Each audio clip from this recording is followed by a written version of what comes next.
Hello, hello, everybody. Thank you for being here. Anybody else get a nice long nap in today? All right. Yes, a couple of us. We'll be the ones cheering in the front. Well, I just am really glad that all of you are here to hear about this important topic. We get to hear from Caleb Monson. Now, he is somebody that I've known, and because we have mutual friends, right? And so I'll see his stuff on Facebook. But he came about a year ago now, visited our church. I got to talk with him after. I had all these questions for him on this topic. And as he started telling me some of these answers, I was just floored by things that I just didn't expect. You know, we all have this kind of idea of or image in our mind when we hear human trafficking, and to find out that there's actually so much hidden that we don't even realize, and how it can just be right in front of our eyes and without even noticing was very shocking to me. And I said, Caleb, we've got to schedule a time. People need to hear this information. And so I'm so excited to welcome him here tonight. I'm so excited that you guys are here to hear this and to hopefully share it. We are live streaming. Thank you for those of you tuning in. So this will be available if you want to rewatch it or share it with somebody that you know. Again, this information needs to go out there because this is happening. This is real. And it's very uncomfortable to talk about, right? We would rather just ignore it and turn our face so we wouldn't have to deal with it. But thank you for those of you who are willing to go to the uncomfortable place and hear about this stuff and what you can do to make a difference. So would you welcome Caleb Monson to the stage?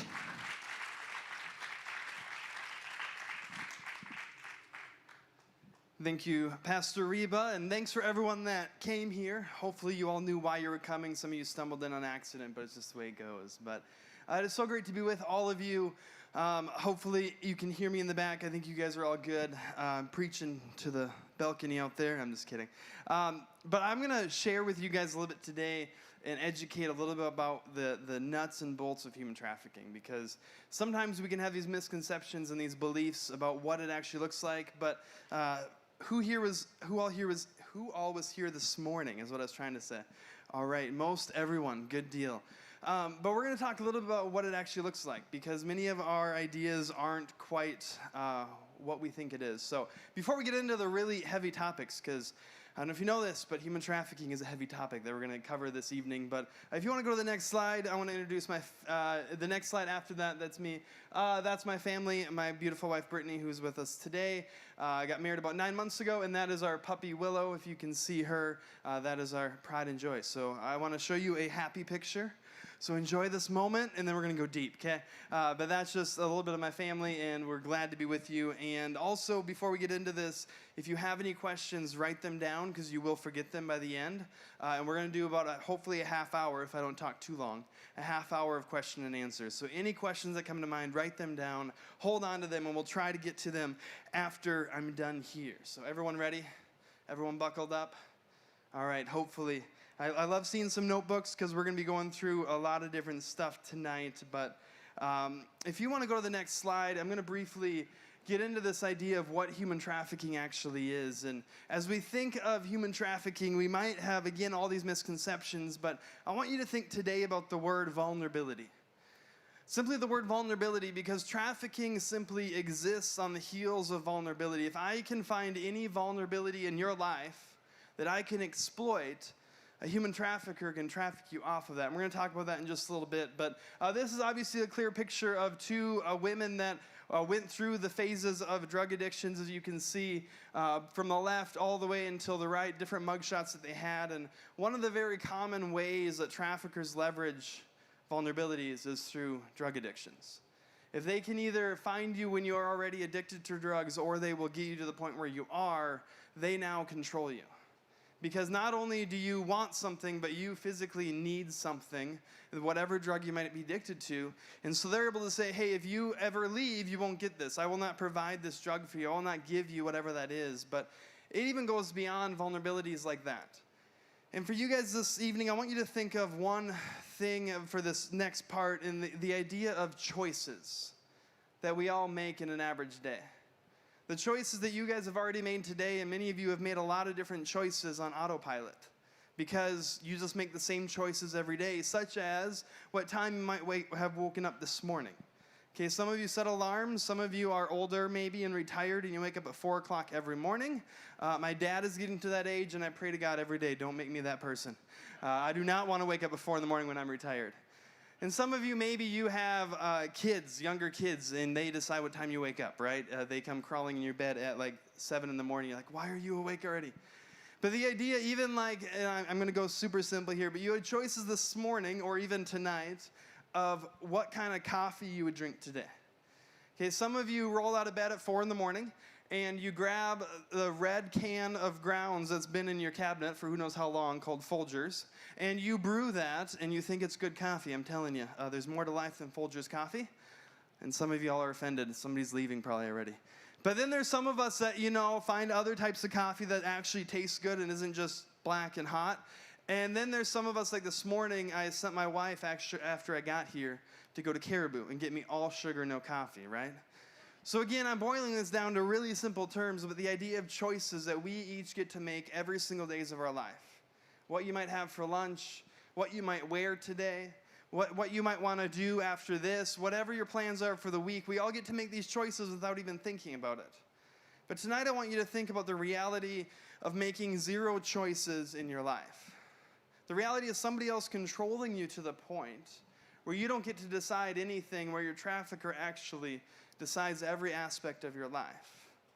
Things such as where you might spend the night tonight, what city you might be in tomorrow, choices like what maybe even you will wear each day, or even if or when you might even eat each day. See, choices that we kind of take for granted, that just seem like an every person decision that they get to make, but the reality is even choices like how many clients you must have in a day.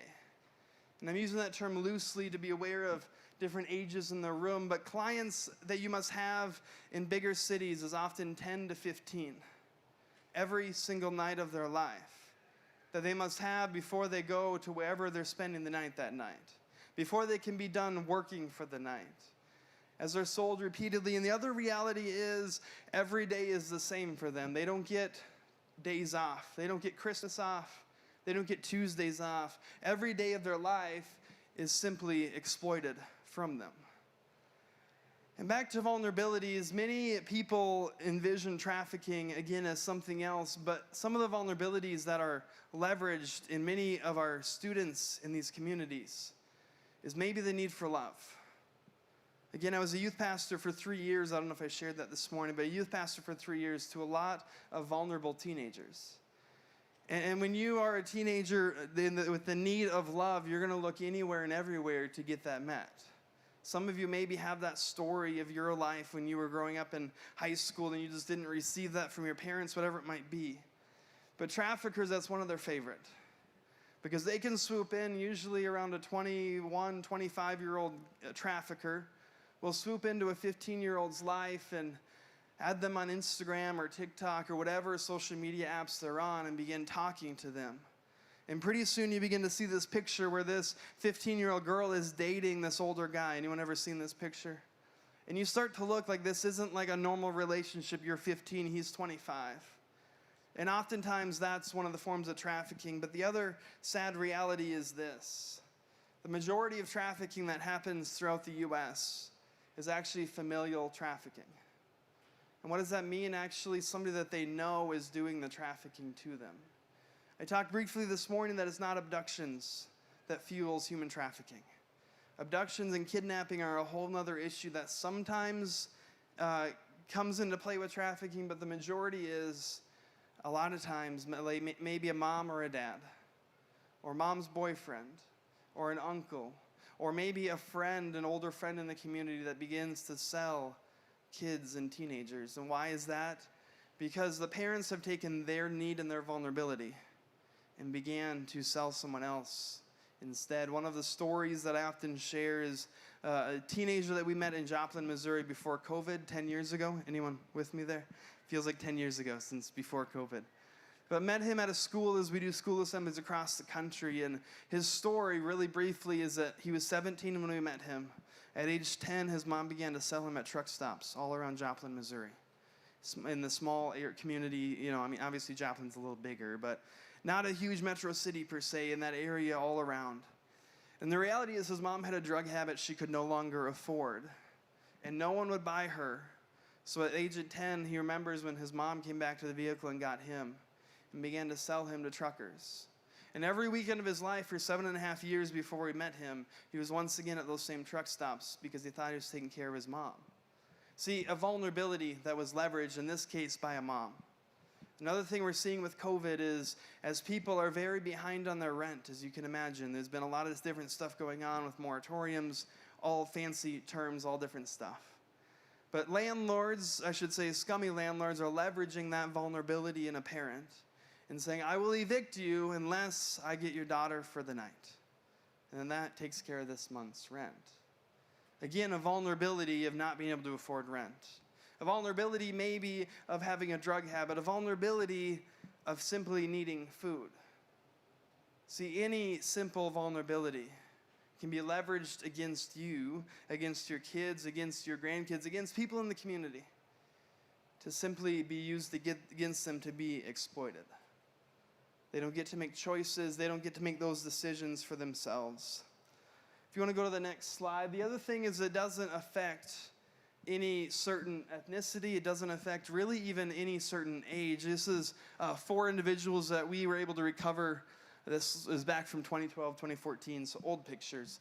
But again, every ethnicity, the one on the bottom, Chloe, a young 9-year-old girl that had been missing and was recovered. The youngest being, our organization was 5 years old at a New Orleans Super Bowl. However many years ago that was. Again, every age group, but the other reality is we've also been a part of recovering, I believe it was a 52-year-old woman as well. No certain age group, all it hinges on is vulnerabilities. Simply taking whatever your vulnerabilities might be. My goal tonight is to spray you with a fire hose and hope you soak up some of it, okay?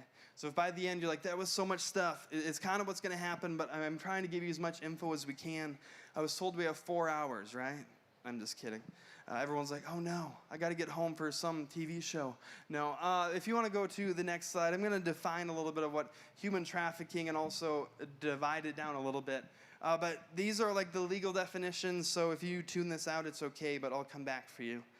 Sex trafficking is the recruitment, harboring, transportation, providing, or obtaining of a person for a commercial sex act, in which a commercial sex act is induced by, these are the 3 most important words right here, okay? This is all you remember from this slide. Through force, fraud, or coercion, in which the person induced to perform, or I should say, or in which the person induced to perform such an act is not at least 18 years of age, and we'll come back to that in a second. Labor trafficking is the exact same thing, but instead of a commercial sex act, they're forced to do labor, not getting paid. It's the exact same setup, but obviously different things being exchanged. If you want to go to the next slide, we're going to fly through these a little bit quick, but these are the things that we look for. Again, you'll notice those 3 big words in the middle of the screen that everything is focused on, okay? But first, there's an action that we kind of talked about. A lot of times there's recruiting, there's harboring, maybe even transporting, but I want to stop there for just a second tonight. The word trafficking, I really wish whoever created this term would have used a different word, but the reality is most people envision trafficking as taking somebody from Alexandria, Minnesota to Las Vegas, Nevada and selling them because now they have been trafficked to Vegas, right? I want you to realize the majority of victims are actually trafficked in their own hometown. And most victims, when you're talking about familial trafficking, are actually trafficked in their own bedroom for the very first time.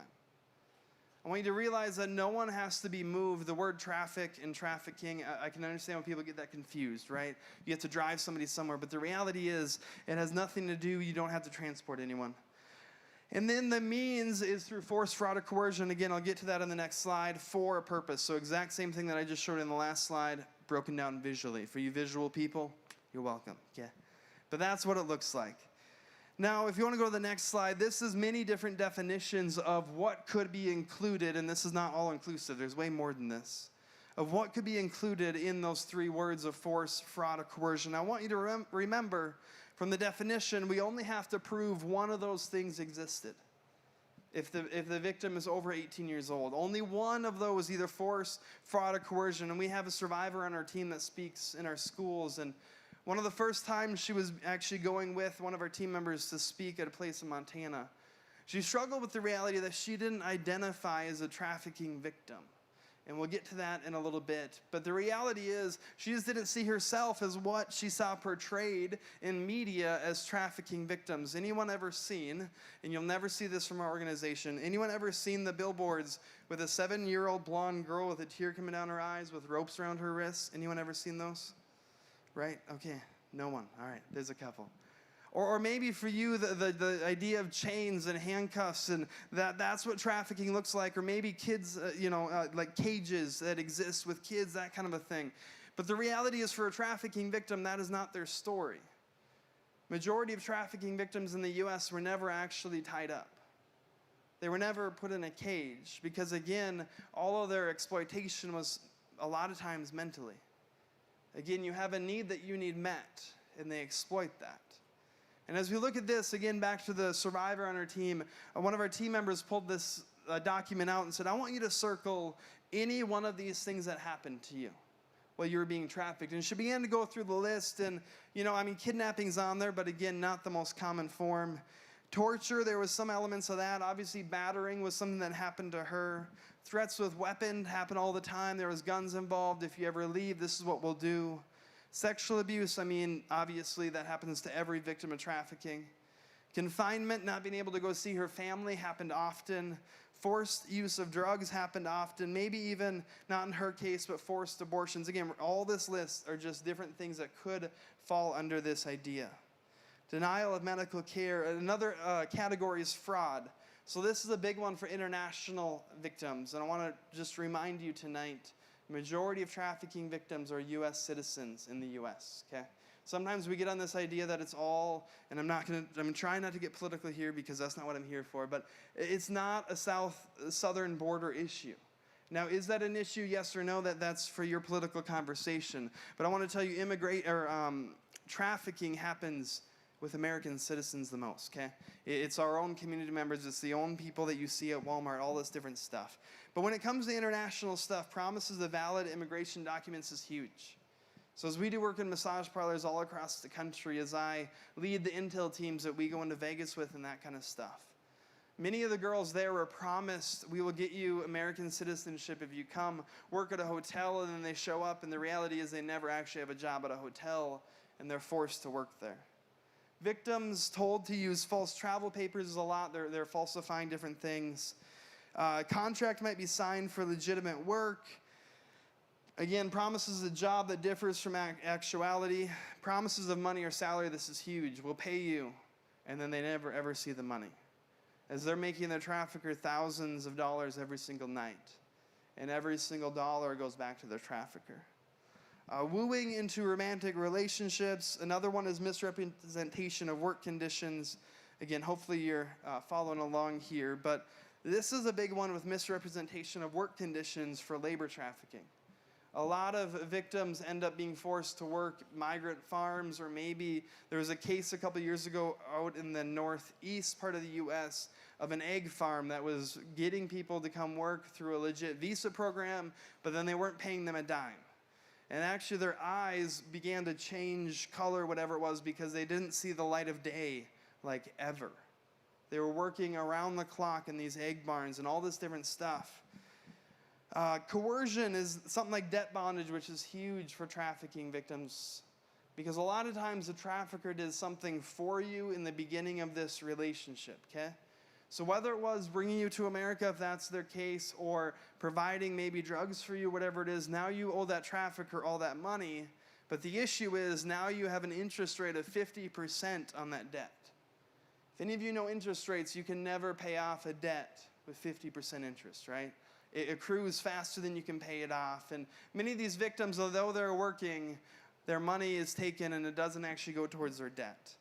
Another big one is threats of harm to the victim or the family. If you have seen what your trafficker can do to you or other girls that he is trafficking, and he tells you, if you ever leave, I will go find your sister, or I will do this to your parents, or whatever it might be. No matter how hard of a situation you're in, you're going to think twice before you ever leave, because you know what they're capable of.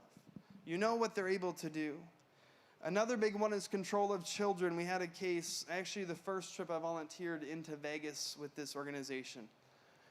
We had a case where a 24-year-old woman we contacted on this online site, and we were offering her help through texting and all this different stuff, and she reached back out and said, "I need help," with like 10 exclamation points behind it. Now, I don't know about you if you've ever been in a situation, but if I need help, and I've been burned on situations before, and I've had people mistreat me and misuse me, I don't know that I'm going to trust the first text that comes to me offering help, right? You're just not going to do that. But for this young woman, she was so desperate that she simply knew no matter what help might be out there, it might be better than what I'm going through. But as she was recovered that night, she informs us that it was a 3-year-old son that she hadn't seen in about 4 months. And her traffickers used that child to control her, saying, "If you ever leave, you'll never see your son again." Now, I don't have kids other than an adorable puppy. But I can't imagine being in that spot where saying, I don't know what's going to happen next, but simply I know I need help. Being so desperate to a spot where you don't know what's going to happen to your young child, but simply saying, I simply need help.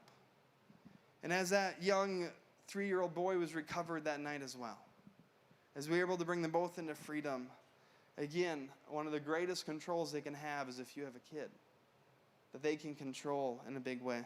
Controlled communication, photographing in illegal situations. Another big one is holding IDs or travel documents. So I don't know if you realize this, but if you don't have an ID, you can't go anywhere. You try to get on a plane, you can't. You try to go anywhere, it's not going to work. You can't rent a car, you can't do anything. So if they can hold those IDs, simply you know that you're stuck. One of our team members is training some law enforcement down in Mississippi, Alabama area with a lot of the same stuff. And about 6 months later, they end up responding to a car accident with one guy in the passenger seat and 3 others. There was a female driving, and they just treat it like a normal car accident. Like, okay, we got to help these people. A couple of them tried, I think, to run away. I don't know. But the guy in the vehicle had broken his legs or something to that matter. So they were bringing him to the hospital, and like they do, they were cutting his pants off, right? Because they need to assess what's happening. And when they were doing that in his cargo shorts or pants or whatever it was, they found the other 3 girls' IDs in his pocket. And because these law enforcement had been trained with things like this, they were able to automatically say, this is not normal.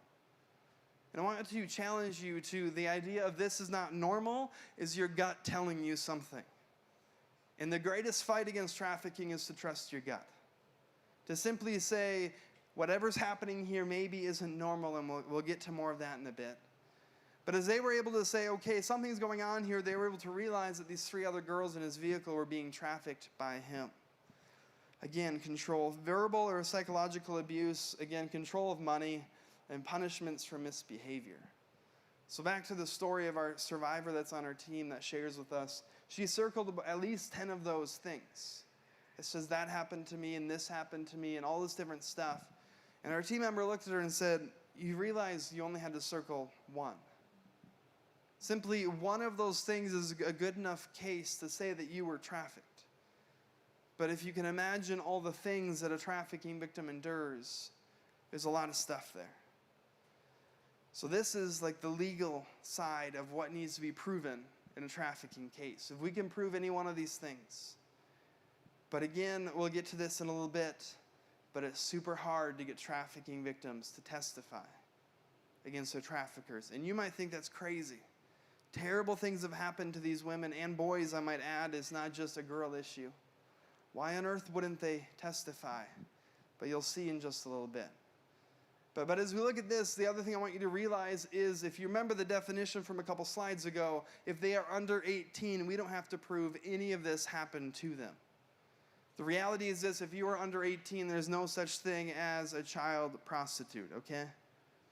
As we look at this topic, there's no way for a child legally to say that I'm going to sell myself. It's completely not legal. There's no, obviously even adults aren't legal, but there's no legitimate way where a child can decide that for themselves, okay? Everyone's following that. If you are under 18, you cannot decide to do that yourself. Legally, there's no way. And so if the kids are under 18, it actually makes the case really easy because simply we just have to prove that they were sold at least once. The other thing I want to kind of educate you on tonight is simply there just has to be an exchange of value. Now that is not always money. That can be as simple as, to bring it way down simple, if I exchange a bag of Skittles, that is an exchange of value for whatever services I receive.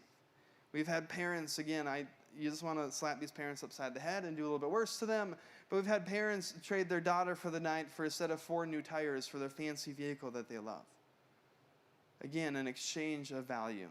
Even such as if, especially as a minor, but even as an adult, if somebody allows you to sleep on their couch because you are couch surfing and you're homeless, whatever it might be, running away, and they do it on the condition that you provide services to them, again, that is trafficking right there. And you will hear stories of that, where kids will say, I ran away from home and I had to do stuff to get by and all this different stuff. That alone is trafficking. As we look at this thing, and really quick, as we look at runaways, if you want to expound vulnerabilities in a hurry, as a kid, if you run away, you're one of the most vulnerable people in this country, in this world. Because the reality is you need somewhere to stay, you need food to eat, you need stuff to get by, and simply, the statistic is 1 in 3 runaways will be trafficked within the first 48 hours. As kids in the area, you hear stories, and I see the Facebook posts as people send them to me, and of a teenage girl that ran away from this small town or that small town. The reality is traffickers are closer than we realize. And I don't want you to leave here tonight paranoid. I want you to leave here tonight educated. I firmly believe that hopefully when you leave here tonight, you can almost relax a little bit more, because sometimes if we are aware of trafficking, we're on hyperdrive, like, oh my goodness, everything around me at Walmart is this, this, and that, right? But I want you to realize that it's happening in certain areas. And I could go on, but we're going to keep going through these slides. As I'm talking about it's worse, and you realize, if you want to go to the next slide, trafficking of persons is the 2nd largest criminal activity in the world. Simply behind illegal drugs, just in front of them, and then behind number 3 is illegal arms, guns, trades, that kind of stuff. It's not just somewhat of an issue in the world. It's the 2nd biggest criminal activity that happens. Many people and organizations will say at some point here it'll surpass the drug trade and all that criminal activity. We generally do not believe that, because drugs and trafficking are married together. You cannot have one without the other. The other thing to realize is, why do people traffic other people? Once had it was a mom of a survivor say, if traffickers could sell a bottle of water and make good money, they would do that instead. But I don't know if you realize this, if I sell drugs, which anyone watching online, I don't, but if I were to sell drugs, every time I get another brick of cocaine and I sell it, I now have to go out and get another brick to sell, right? And it's not this renewable resource that I can just continue to sell the exact same cocaine, because once it's used, it's used. But when you look at the trafficking of people, they can traffic the same girl for, let's say, 7 years. And every single night continue to make profit off the exact same girl. And that's what they live on. The other thing to realize is the bad guys are not just the people that are doing the trafficking, but I would say almost worse is the guys that are purchasing the trafficking victims. Because the reality is, if we could, as a country, as a world, morality just flowed through this country and everyone became upstanding people and hopefully followed Jesus, right? We would have no issue of trafficking. But the reality is, in this community, there is guys that will go out tonight and purchase girls. And I want to tell you, it's actually the people that generally you really like in your community. Now, I don't want you thinking that every good person in this community is a bad person, but this is what I mean.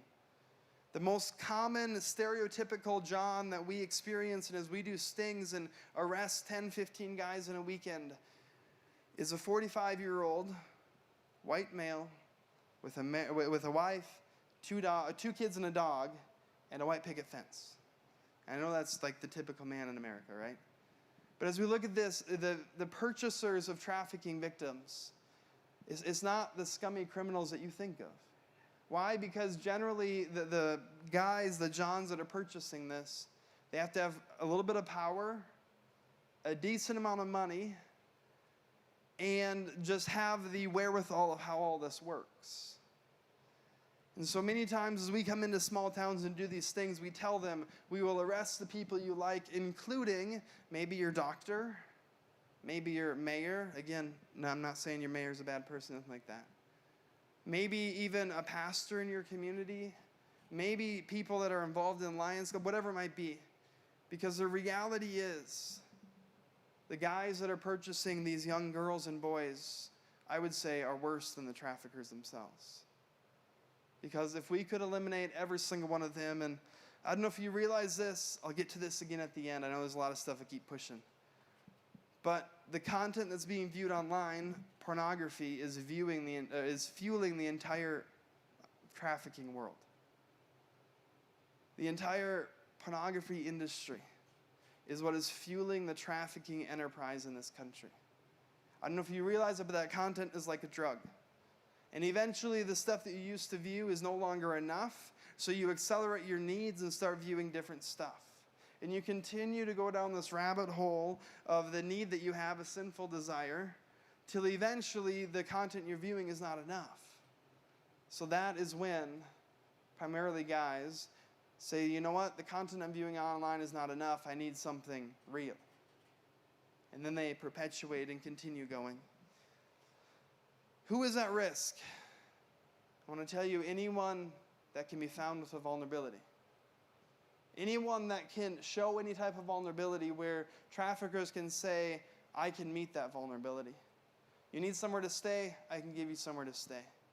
You maybe need drugs, I can give you drugs. You need food, I can give you food. Whatever it is, and a lot of times it's based on false promises. We'll go to the next slide here. Again, it's worse than you realize. You'll see any dark gray county behind me is a county that had a trafficking case in 2019. I have not seen the map for 2020 yet. You'll notice Douglas County, I believe, is a dark gray county.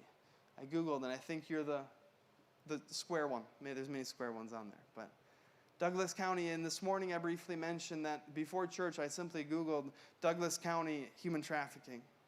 And February 4th, I believe, there's an article that came out of a guy from Alexandria, Minnesota that got charged and arrested in St. Cloud for trafficking a woman. I don't know what age. It's not just an issue in other countries. It's not just an issue in Minneapolis and St. Cloud, but I'm telling you, for some of you, it maybe was a guy that lived a block from you. It maybe even was your neighbor. Maybe was somebody that maybe even you worked with. I don't know. But it's happening all over. The other reality is, as it says, most buyers travel between 30 to 60 miles to purchase somebody. The reality is this: they prefer being anonymous, right? And you don't want to be the guy that gets caught in your own community and see somebody that you know, so instead they travel to another community close to them. So now we're going to get to this on the next slide, is why do victims stay? Anyone ever thought about human trafficking and say, why don't they just walk out the door and go and get help? I mean, we have someplace safe, I believe, in Alexandria, and we have all these resources. Even us as an organization, we're like, we have all these things for you. Why don't they just come running and saying, I need help? But the reality is I have two or three slides of why they might stay. The biggest one is they have an idea that they're damaged goods. If you're a victim that's been sold from age 10, in Stephen's case, the guy from Joplin, age 10 to 17, and maybe even if you're a woman, a girl, you were sold from, let's say, 10, and now you're 25, whatever your story is. You have this idea that you have nothing to offer this world. No one would ever love you. No one would ever care about you. And just nothing would ever change, so you're just damaged goods. Another one is religious or cultural beliefs. No matter what religious beliefs you have, we have a story that we actually share. If you come on a mission trip, by the way, a little plug, you get to watch a 20-minute story of this young girl that was trafficked out of Montana. In a matter of 7 or 8 days from the moment she left Montana to the moment that she was actually rescued by our team, she already had the idea that she could never go back to her parents and all this stuff. I've messed up. I made all these bad decisions, because in her mind, she chose to run away. So she got herself in this situation. And many times you'll hear victims, and we hear it all the time, where, I chose this life. I chose to get addicted to drugs, so I chose this life. I chose to run away, so I chose it, all this different stuff. Threats of deportation is a huge one. If you are an illegal immigrant situation, you've been brought to this country, even though what you're going through is pretty bad, a lot of them don't want to go back to the gang-ridden countries they came from. Right? So maybe they will endure what's happening to them because they don't want to go back there, because more than likely what's happening to them here was happening to them wherever they're from. And most people don't realize, a fun fact where I hope you guys all know, is illegal immigrant situations that have been trafficked have legal protection. Cool thing, a couple of years ago, I think 2014, if you agree to testify against your trafficker, you have 1, 2, or 4 years, depending on your case, to go through legal citizenship and get your legal things that you need to do, because the goal is that they would testify against whoever's doing it to them and also offer them a better life. Maybe it's for you document confiscation so you have no way to leave, threats of family. We've been through some of this. Ongoing physical threats. If you, again, have seen things that happen to other girls that you knew that are also being trafficked, you know what might happen to you if you leave. I actually heard somebody that is from Minnesota reached out to me this week and said a friend of hers granddaughter had just gotten out of trafficking, was going to a safe house, and she was actually killed in the process. Again, when you have that fear of you know what these people are capable of, you might not go and do and get out when you think that they should. Continued isolation is huge. If I can get you isolated to where your family doesn't know you, where no one in your life even knows you anymore, you have no one to reach out to. Again, alcohol or drug addiction, if you have an addiction to drugs, you will stay, because that is what's feeding your habit. Fear of being charged with a crime is another huge one. I don't know if you realize this, but when you are going through the things that happen to them, you will commit crimes in the process. A lot of them include trespassing and shoplifting. In Las Vegas and other places, if you are caught soliciting in a casino, you get charged with trespassing. So now that's on your record. And not only that, but you need certain supplies to get by, maybe a bottle of water, maybe things that you need for what you're being forced to do to stay safe, maybe even a candy bar at CVS or Walgreens or whatever stores in the area. And when you need those things, you will do what you have to do to get them. And then you get caught, and you get charged for shoplifting, and no one even thinks to say, hey, why are you doing this? Like, what's going on in your life that you need to shoplift a candy bar? See, it's simply being more aware and understanding why people are doing what they're doing. And then again, this seems kind of messed up, but if you're a trafficking victim, and there's actually brain scans that have been done, that a trafficking victim's brain looks a lot like a domestic abuse brain. When somebody has been through domestic abuse for 10, 15 years, their neural pathways all change. And this is when my wife could come and do a great training, because she knows all this stuff. But as you look at these brain scans, the trafficking victims have this idea almost like Stockholm Syndrome, where for them, even though terrible things are happening to them, everyone knows what Stockholm Syndrome is? All right. Stockholm Syndrome is the idea of when a kid is kidnapped, and then like 3 years later, he is found or she is found, and they take them back. They will a lot of times go back to their kidnappers because their brain has attached to their kidnapper. That is their family. That is their dad. That is their mom. In their brain, that is everything inside of them is attached to that person. Because again, in their formulating years of their life, that is who they had. Again, even though terrible things are happening, proven, you guys can Google Stockholm Syndrome. It'll talk all about it. But same thing with trafficking victims. When you look at this and you say, just leave, for them, a lot of times, many times, let's say they went through foster care. I believe it's a high number of how many, 60% of victims recovered out of trafficking were in the child welfare system at some point in their life. That's a high number. And so when you're a kid with no family, and maybe let's say you have a foster brother that you're living with that's abusing you anyways, or whatever is happening in your foster home, and you choose to leave because if it's going to happen to you anyways, at least you might have some control over what's happening to you. And now you have this trafficker that says that he loves you, that feeds you every once in a while, that cares about you, so he says, even though bad things are happening to you, your brain says, this person loves me. You can look at domestic abuse situations, and we could go a whole lot more in depth, but you can look at domestic abuse situations where I believe it's one of the most common ways that police officers die is responding to a domestic abuse call. And the way that it works is that all of a sudden they're arresting usually the guy, let's say, and the wife comes unhinged and says, "You're arresting my man," and all this different stuff. We've had this situation happen. We were on the Las Vegas Strip, some of my team members, and this guy was just beating this woman right on the strip. And so, like good people we are, we turned around and walked the other way. I'm just kidding. No, so they got involved, the other team members, and they pulled the guy off, and they were holding him to the side. And all of a sudden, the woman that was just getting beat unconscious comes and starts punching our team members in the back because you're hurting my man. But he was just doing this, right? So all this stuff happens with trafficking victims exactly the same. Where for them, although they have terrible things happening to them, this is their family. If they have other girls that are being trafficked with them, which a lot of times there's a few of them, that's their sisters, that's their family. And their idea of ever leaving that, they would lose their entire family that they have in this world. So they stay.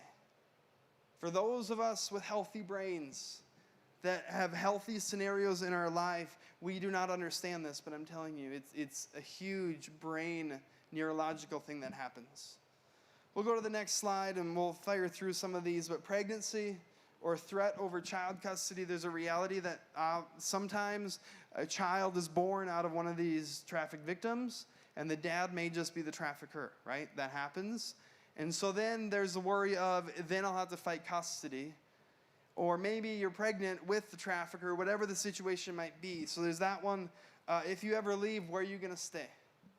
You're going to be homeless. Other people are going to take advantage of you, whatever it might be. Not knowing that there is 1,000, I don't know how many right now, across the U.S., safe houses for trafficking victims to go to. Because many people wonder, what do you do with these victims when they're recovered? There are safe houses all across the country. Most of them you'll never know about on purpose, where they are able to go and live there for 12 to 24 months as they recalibrate themselves, go through counseling. There's one in St. Cloud that's very well known, the Terebinth Refuge, all sorts of different things. But for them, they don't know about these resources because everything in their life has been told that I'm the only one that can give you what you need. Another reality not as common here, but in other countries, is the family is receiving money from the trafficker. So every month the trafficker will send, this happens a lot in Thailand. I heard actually this week, coming out of Thailand and those areas right now, that traffickers are pre-buying girls for when COVID lockdown ends so they can go get these girls. They're paying down payments to parents, and again, I don't understand how parents can be so depraved to do this. But they're actually prepaying a down payment for these kids. So again, if your family is receiving money, or maybe even it's not the trafficker, but you yourself, if you're in an international situation, there is a very strong tie in a lot of the Asian culture that you do anything you have to do to take care of your parents and your grandparents. Like there is just a strong cultural tie there that many times parents and grandparents will actually live with you, all this different stuff to take care of them. So if you are from that culture and you've been raised up that way, even though what's happening to you is not okay, you think, I'm taking care of my mom. I'm taking care of my dad or my grandpa or whoever it might be back in whatever country. Maybe the victim has become desensitized. We see this all the time. They're used to what's happening to them because they've dissociated for so long that they just think it's normal. They could become completely hopeless for them. There's no way out. They have fear, shame, self-blame, all this different stuff. Another big one is romantic relationships, which I hit on briefly. But if you think you're dating this guy that's trafficking you and he's buying you things, and many people are like, oh, he buys me all this stuff. Yeah, but he bought you a $100 purse when you made him $3,000 last night, right? And so there's disconnect in their mind. And then I talked about this, but trauma bonding or Stockholm syndrome. It's a very real thing that happens to many of these victims.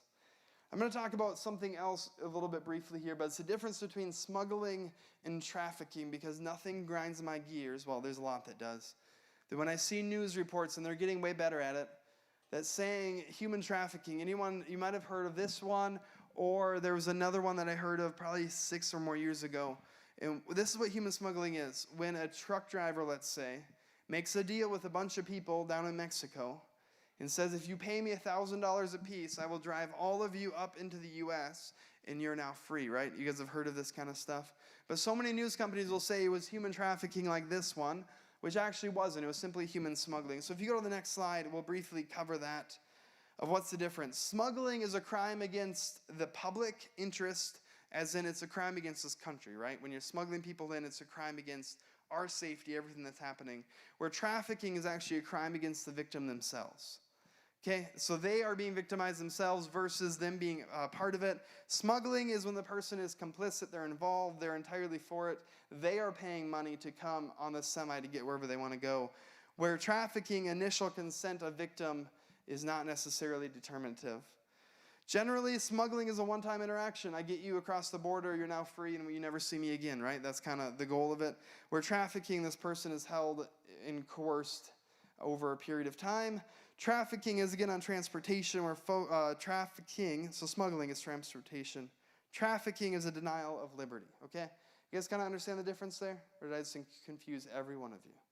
All right, a couple people are still holding on. But the reality is, when you guys see these news reports, I hope it grinds your gears like it does mine. When this happens, unfortunately, way too often, where a semi-driver will drive a truck full of people into the U.S., whether Texas or whatever, and a couple things must happen. Either one, he gets spooked, or two, he made his money and now he's just ditching the whole thing. And so you'll hear stories of a semi being found with a whole bunch of people dead in the semi because in the Texas heat, obviously they don't survive, all this different stuff. And so you'll see these reports that it was human trafficking. But I want to challenge you, because you came to this training, you're now aware, and you'll say that it was not human trafficking. That was smuggling, okay? Important distinction there. Now we're going to get into some red flags because that's what you all came for. What does human trafficking actually look like, and what can we be aware of really quick? So again, 2 or 3 slides of this stuff because there's a lot to it. So a couple things. Does a student, if you are a teacher at a school, anyone teachers work at schools? All right, no one teaches, that's great. But if you are involved in students' lives, if you at all ever are working at a school, anything like that, the student might have unexplained absences or has demonstrated an inability to attend school on a regular basis. When we talk to schools, we do school assemblies, we really like to train the teachers ahead of time and be like, this is what trafficking looks like, because many times it's actually 89% of trafficking victims had at least had encounters with an educator that could have saw what was happening and got them out of that. And so as we look at this, if you're noticing students are missing school a lot, even if you're not involved in the school, but you see a neighbor kid that's not going to school a lot, all that kind of stuff, it can be one of 2 things: a teenager that thinks he knows everything and is done with school, or more than likely, if you were being trafficked all night long, what are the chances you're getting up the next morning at 8 a.m. and making it to school on time? Not very good. And I know teachers are getting trained a whole lot better of when things happen in your classroom, instead of just disciplining the behavior, let's figure out what's happening to cause that behavior, right? And this is a lot of that. Has the individual suddenly changed his or her usual attire, behavior, or relationships? This is why it is huge to be involved in students' lives in your community. Because you can notice this stuff as it's happening, where you say, you were once a super talkative kid, you were super fun, you were engaged in what was going on in the youth ministry, whatever it might be. And all of a sudden you have a kid that is completely shut down, doesn't connect with anyone, changes the way they dress, their behavior is completely changed. I want to tell you, even if it's not trafficking, something drastic has happened in their life. And by you being somebody that says, I noticed something changed about you, and just taking the time to talk with them is huge. You can tell as a youth pastor, it's coming through, right? But being involved in students' lives is huge. Does a student or person suddenly have more or more expensive material possessions? If you notice somebody's all of a sudden getting all these random things that you wouldn't think that they would have, purses, jewelry, rings, whatever it might be, where you're like, okay, all of a sudden out of nowhere, either you got an inheritance or something else is happening, because, again, the pimps or the traffickers will buy these girls things with the money that they're providing. Does the minor chronically run away from home? This is a huge red flag. I want to tell you, anytime a kid runs from home, it's for one of 2 reasons. They're running from something or to something. Kids don't just run for the fun of it, okay?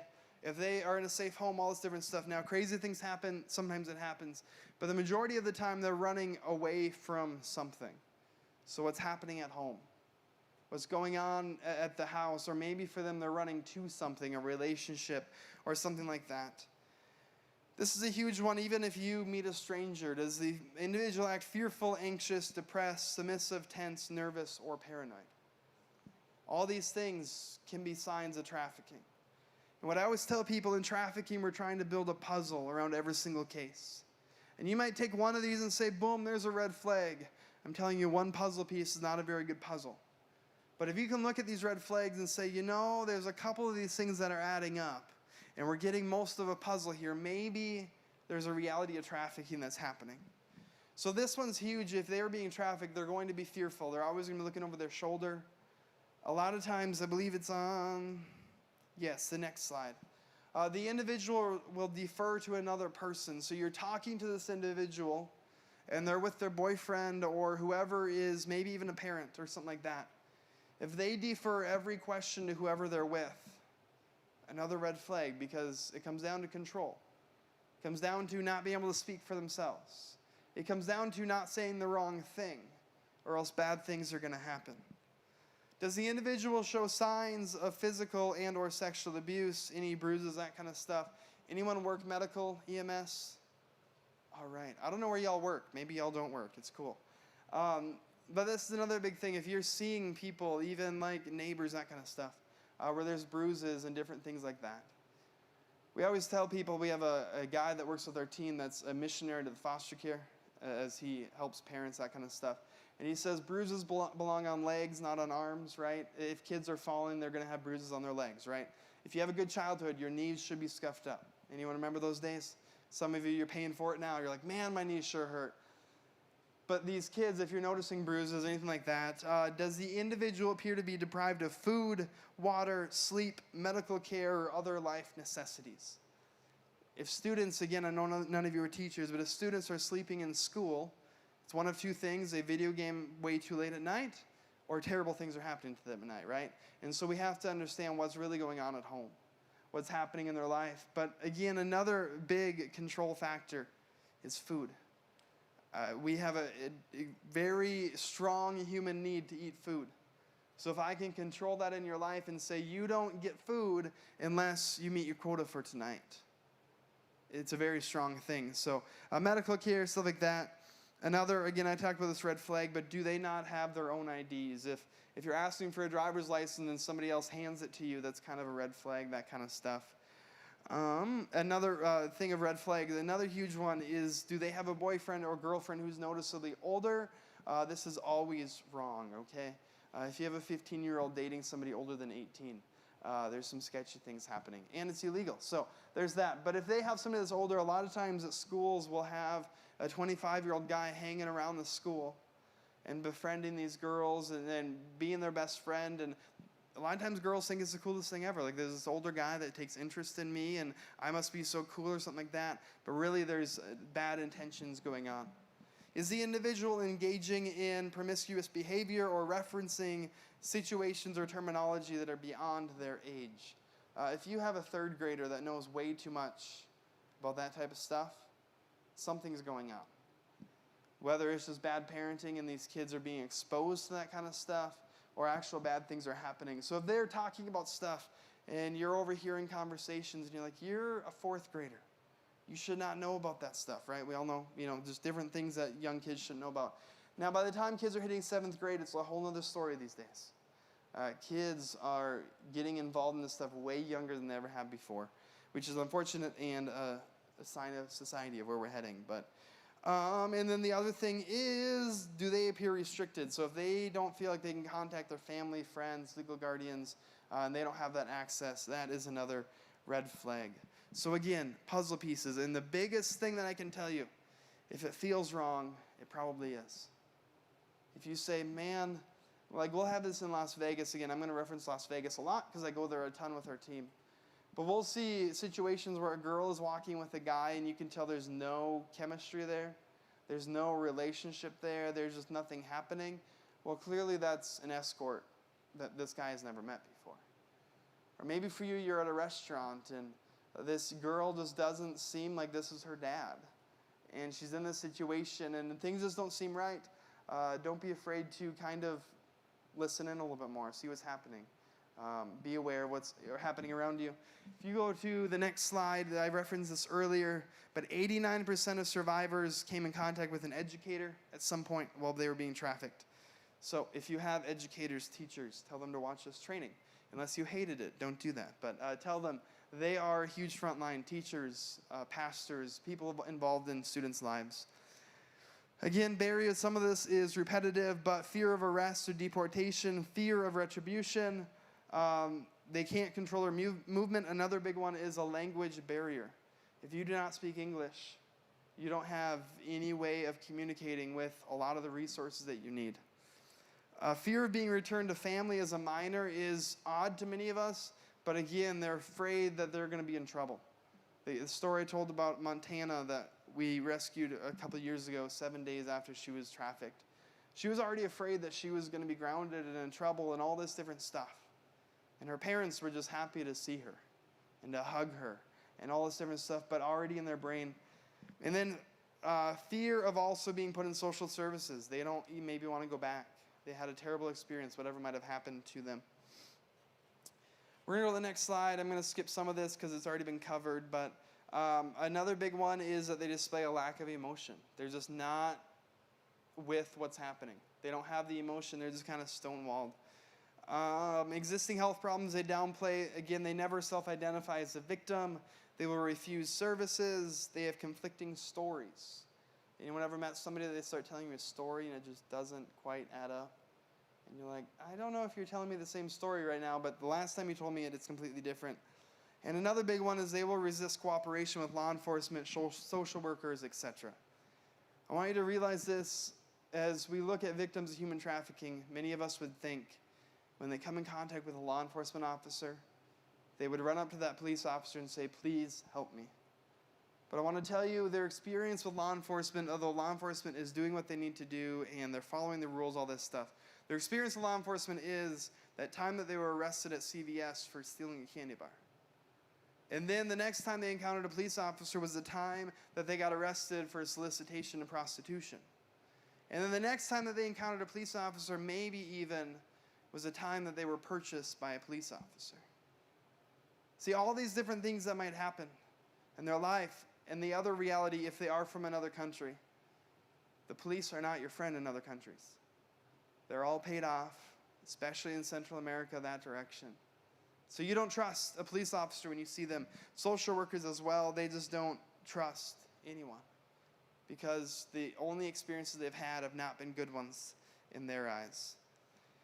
Really quick, reporting requirements for minors, and then we'll be on to questions here soon. So if there's like something I didn't cover, we can cover it if you ask the question. But if the child discloses that he or she is a victim of sexual exploitation, or you suspect that he or she is, we want to encourage you, please contact your county social workers, whatever the line is for them. I always encourage people, I would always rather you over-report than under-report. I would rather you say this situation seems odd. First of all, it is not your duty to investigate. You are not investigators. That's why we have those people. Your job is to say, my gut is telling me something is off. I did this training a couple weeks ago, and I had a youth pastor's wife come up and talk to me and say, you know, we have this situation in our youth group, and this, and this. They are all red flags that you talked about. What should I do? I'm like, you always call it in. Because you would rather them check it out and say, you know, just this kid isn't doing well in school and they have mental health issues that they're working through and it's all okay. And then you can sleep better tonight knowing that that kid is doing okay and they're helping. The other reality is, no matter what your opinion is of social workers, foster care, we all have opinions. But they can also offer resources and say, even if this stuff isn't happening, this is some resources we can give you. And just help them out. But better to over-report than under-report because I really struggle as a youth pastor sometimes when to call things in, when not to call things in, because I would hear things from students all the time. But somebody once told me, you sleep better at night, knowing that you called it in and saying, hey, just check this out. And most of the time, my wife would tell you, they screen it out. Say, you know, it's not a big deal. Thank you for telling me. But please, if you see something, report it. And the other thing is, if you ever encounter somebody that you think is being sold, if you ever ask them their age, you know what age they always tell you? Anyone? All right, somebody in the room. I think it was my wife. 18. They will always tell you 18, even though they're 15. Because for them, they have been trained and told, and everything about them, they're going to say that they are 18. Next slide. This is a disclaimer so I don't get sued. No, but if you are not law enforcement, you should never attempt to confront a suspected trafficker or rescue a victim, okay? Even though you're like, man, I know exactly what's happening here, please don't do it. Even myself, I let law enforcement do it. It goes a lot easier because they have guns and badges and I don't have a badge. So let them do it. Never do it yourself, even if you think that you're trained. Again, but doing so could put both you and the victim at risk. These guys don't mess around. They're not going to look at you at Perkins and say, oh, yeah, they just took my girl, but it's okay. I'll go find another one. No, they don't mess around. So don't do that for the safety of you, the victim, and your family. Okay, everyone got that? No one's going to go encounter a victim and do it themselves. Next slide, as we'll go through this, is if you do not have this number in your phone, I would recommend putting it in there. This is one of the greatest resources you can have that you can call. You can get my email, it's on a card, but that won't be as quick as a phone call with these people.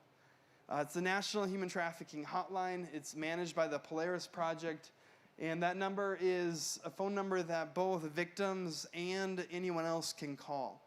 And so if you're ever in a situation, if it's not immediate, like you're not sitting in Perkins, and you need to get law enforcement involved right away, whatever, this is a great option because these people, it goes to the top of the national hotline, and then they funnel it back where it needs to go. They have all the connections. They know what to do. So you can call them and just say, hey, this is what I saw. This is what I've experienced. I just want to pass this case on, and they will tell you thank you so much and do with it what they need to do. So make sure you have that phone number. You can call it. You can also, if you're ever in a situation that you want to do something, you could pass this phone number on a note to a victim. So you can just say, one thing we'd recommend is don't call it a trafficking hotline because, again, victims do not identify as a trafficking victim. But you can say call for help or anything like that. You can do that if you feel like it, if you feel like you're safe, just to slip that to them in the bathroom, that kind of a thing. But super important hotline. It is open 24 hours a day with, I believe it's 172 languages, and I speak one of those. So 7 days a week, 24 hours a day, they can help you out. But as we look at this stuff, I want to talk briefly here. I'm a pastor, so everything is briefly. That takes half an hour, right? But I have a brief sermon for you. Nick, ever pull that on you? I have a brief sermon, and then 45 minutes later. But what can you do in a real way to fight human trafficking? Because you have this knowledge, you have some statistics, you know what it looks like, but now what do you do in your everyday life to fight this? I'm going to go through about 4 different things that you can do. The first is this. If you can be involved in students' lives, that is the greatest way to fight human trafficking in your community. And I know when Kevin or Sarah asked for volunteers for kids ministry, youth ministry, like, someone else can do that. I want to challenge you. You are that someone. And they did not tell me to do this, okay? It's not like, I don't know if they even need volunteers. But the reality is if we can have people involved in students' lives in Alexandria, Minnesota, as many students as we possibly can, you will identify these red flags before they even really start to happen. And you'll be able to say, hey, Timmy, I don't know if there's a Timmy in your youth group or not, I noticed something's been changing in your life. What's going on? And because you have that relationship with them, because you've been pouring into them for years, you can say that you care about them. It's a whole lot easier, okay? So, and maybe you're like, that's absolutely not me, and I'm going to challenge you, it is. So that's one great way, even if it's not in this youth ministry. Your kids and your grandkids, please pour into your kids and grandkids. Your neighbor kids, whoever it is around you, get involved in students' lives as much as you can. The other thing is this, and it's the hardest. The absolute hardest way that you could fight human trafficking is to change culture. And this is what I mean. To change culture around you in Alexandria and everywhere you go. Some very important things. First, if you have kids in your house still, maybe they're 30 and they still live there, hey, that's okay. But if you have kids in your house, make sure you're investing and pouring into your kids. Make sure they know that they're loved, that they're your priority. Because again, I talked about vulnerabilities. You want to make sure your kids leave your house with the least amount of vulnerabilities as possible. But the other thing is this, most of you are in the room, you're like, that is not my case. I am either older than that or I don't have kids, whatever that is. I want to challenge you, you maybe are around people that make jokes at work, in the break room, or jokes, whoever you're with, and maybe you don't hang out with these people, but you should, because we're Christians and we need to go into the darkness. I'm preaching tonight. But we should go, and when we're around those people, maybe they're making jokes that we would call locker room talk. right? Everyone's heard these terms, locker room talk, guys kind of hanging out, chatting, making jokes that really aren't appropriate. Making jokes about, oh, I'm going to go buy a girl tonight, or this weekend I'm going, whatever the jokes are. And I've heard them before, and maybe you have too. And to be willing to look those people in the face, stand up and say, hey, man, I know it's a joke, but it's not okay. To say, hey, these jokes that we perpetuate, that kind of stuff. Another way to change culture, I talked about this earlier, but the content we view online is the greatest fueling agent of human trafficking. I think we all know what we're talking about. The content we view in our secret places, maybe even your spouse doesn't know about. It's fueling human trafficking, and why that is this. The people in those videos are victims themselves of human trafficking.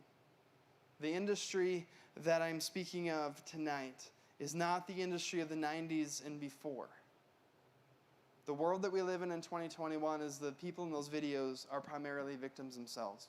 The other reality is this: the money that comes through that fueling industry is what also fuels the demand for human trafficking. I talked about it, but the reality of drugs and pornography are hand in hand. Eventually, that content is no longer enough, and you have to keep on going and deeper and deeper. And I know you're like, I don't know we're going to talk about that tonight, Caleb, but you can't talk about human trafficking and not talk about this content online. So I want to challenge you a couple things. First of all, if this is something that you struggle with, and you say, this is something that I need freedom from, I need to see some redemption of that in my life. Maybe, again, even your spouse doesn't even know about this. I'm going to tell you the best thing you can do for your marriage is to be open and to talk about this. A lot of marriages are destroyed these days because of this. But I want to challenge you, if that is you, and you say, hey, I'm really struggling with this. It's been 40 years or it's been 4 days, whatever it is. I want to challenge you to find a leader in this church this week. And maybe even tonight, I don't know, if you're close to somebody tonight, pull them aside and say, hey, I need help. I want accountability, because I believe that we believe in a Jesus of freedom, am I right? That he can free us from anything that we struggle with. So I want to challenge you with that. The other thing is, make sure your kids know, your grandkids know that content is not safe for their development, all this different stuff. And just be a part of changing culture. The other way that you can fight human trafficking, and sometimes we just say this because I'm a missionary and, we just say these things, but we really need prayer warriors in this ministry. People that would not only just pray for me and my team. I met a guy this morning that said every single day he prays for abortion and human trafficking. But he's like, but now I have a face to pray for. And great guy to meet. But I want to challenge you. Maybe some of you tonight are like, okay, before I go to bed tonight, I will pray for your ministry and pray for the issue. I'm grateful for that, and I love that you're going to do that. But what I would love more is if you are somebody that says, I'm a prayer warrior. And that's like self-declared, okay? You can just call yourself one of those. But you're one of those people that get on your knees every single day, or maybe you sit on the couch because you can't get on your knees anymore, whatever it is. And you take things to prayer. And I believe every strong church has a couple prayer warriors in it, because that is why the church is going to where it's going. I want to challenge you. I would love to meet you after this, because I want to know the faces of who is taking my ministry to prayer. And I would love to meet you for that. The last thing is this, and then we're opening it up for questions, is maybe God would compel you to give financially to be a part of this ministry. We obviously always need that to travel the country and free victims. So with that, I think we're going to do some type of a switcheroo, and we'll do questions. Can we give it up for Caleb real quick? Thank you so much for that information. We're going to, if you guys have some questions, we're going to open it up. But, man, I can't not talk. So I just love that you're encouraging people to talk. This subject is heavy. This subject is uncomfortable.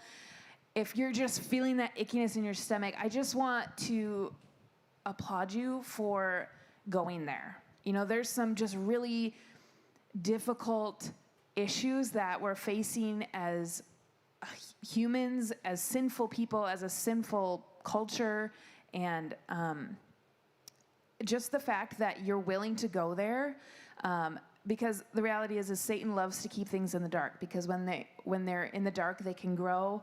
That's where sin grows. But once we expose it, we bring it to the light, whether that's your own individual things you're struggling with, or whether it's these issues that we are trying to fight, that's when change happens. That's when we shine light on issues, and that's when God can come in and start to make the change happen. So I'm I'm just so grateful that you're here. I actually had a question that, maybe not a question, but you talked about sometimes we feel like we don't want to call it in because we don't want to, but it's better to over-call it in than under-call it in. I think something that I've struggled with, and I don't know if anybody else here would struggle with this, is this fear of almost like, I know that it's anonymous. When you call in, it is anonymous. They don't share who it is, but sometimes there's this fear of, well, I don't want this student to find out, or I don't want this parent to find out, and then I don't want the drama. I don't want to cause something that isn't anything, if people show up and all of a sudden they're mad, they figure out that it was me. I mean, can you just speak on that a little bit? Maybe that's just a matter of being courageous and maybe just caring more about the kid than, and sometimes it's like, if you're going to react this way, maybe this is a reason why I should have called it in. I don't know, maybe you want to speak on that a little. Right, yeah, it is that fear. Because again, when I was a youth pastor, having to call in multiple cases of different types of abuse, and you're like, man, they're going to know exactly who called it in because they just shared it with me, right? A couple things with that is, depending on the situation, maybe inform that individual at the end of that conversation, like, hey, thanks so much for sharing that with me. Just so you know, I'm going to have to report this. I'll be with you the entire journey. But just that way, they're not caught off guard.